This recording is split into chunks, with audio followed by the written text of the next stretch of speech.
চোখ কাপড় দিয়ে বেঁধে হাড়ি ভাঙার প্রতিযোগিতা, বড়দের চেয়ার খেলা, ছোটদের দড়ি লাফ, এর সঙ্গে মোরগ লড়াই, বিস্কুট খাওয়া বা দৌড় প্রতিযোগিতা, এমনই নানান গ্রামীণ খেলায় মুখর হয়ে উঠেছিল সাতক্ষীরার কলারোয়া উপজেলার গদখালি মাঠ। হারিয়ে যেতে বসা গ্রাম বাংলার ঐতিহ্যকে নতুন করে সামনে আনতেই নেওয়া হয়েছিল এমন ব্যতিক্রমী উদ্যোগ, যেখানে শিশু থেকে বৃদ্ধ সবাই অংশ নিয়েছিল প্রতিযোগিতায় আর ভাগ করে নিয়েছিল আনন্দ। এখানে লাফ ধরা, দৌড় প্রতিযোগিতা, তারপরে হাঁস ধরা, হাড়ি ভাঙা, সব কিছুতে যে তার একটা ইচ্ছুক নিয়েই তো এখানে এসেছে। ইচ্ছা আছে জিতে পুরস্কার নেওয়ার। খেলার প্রতিটি মুহূর্তে দর্শকদের করতালি, হাসি আর উচ্ছ্বাসে প্রাণ ফিরে পায় পুরো মাঠ।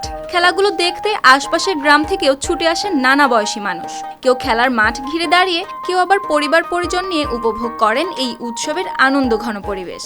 এই খেলাগুলো আমরা ছোটবেলায় অনেক খেলতাম, এখনকার ছেলেপিলি তো তেমন বোঝে না। খেলাগুলো প্রয়োজন আছে এখন খেলার। আয়োজকরা জানান, আধুনিকতার ছোঁয়ায় ধীরে ধীরে হারিয়ে যাচ্ছে গ্রামীণ খেলার ঐতিহ্য। নতুন প্রজন্ম যেন এসব খেলার সঙ্গে পরিচিত হয় এবং গ্রাম বাংলার সংস্কৃতি সম্পর্কে ধারণা পায়, সেই লক্ষ্যেই এই আয়োজন। তাদের মতে এমন উদ্যোগ গ্রামীণ ঐতিহ্যকে টিকিয়ে রাখতে গুরুত্বপূর্ণ ভূমিকা রাখবে।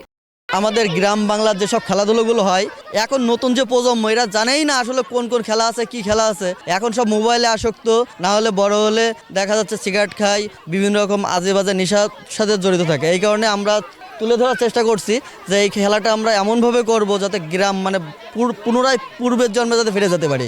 খেলা শেষে বিভিন্ন ইভেন্টে বিজয়ীদের হাতে পুরস্কার তুলে দেন অতিথিরা। দিনব্যাপী এই গ্রামীণ খেলাধুলার আয়োজন আনন্দ উচ্ছ্বাস ছড়িয়ে দেয় সাতক্ষীরার কলারোয়া উপজেলা জুড়ে। চেয়ার সেটিং খেলায় দ্বিতীয় হয়েছে, খেলায় অংশগ্রহণ করতে পেরে খুবই ভালো লাগছে। খেলা আমিও খেলছি, খেলে ভালো লাগছে। আমি জিতছি, পুরস্কার পেয়েছি। আরও বছরে হোক 2 বা 3 বার এমন চাই। আমার সত্যি এখানে এসে ভালো লাগছে। দিনব্যাপী তরুণদের স্বতঃস্ফূর্ত অংশগ্রহণই প্রমাণ করে এই ঐতিহ্য এখনো বেঁচে আছে মানুষের মনে। News desk, RTV।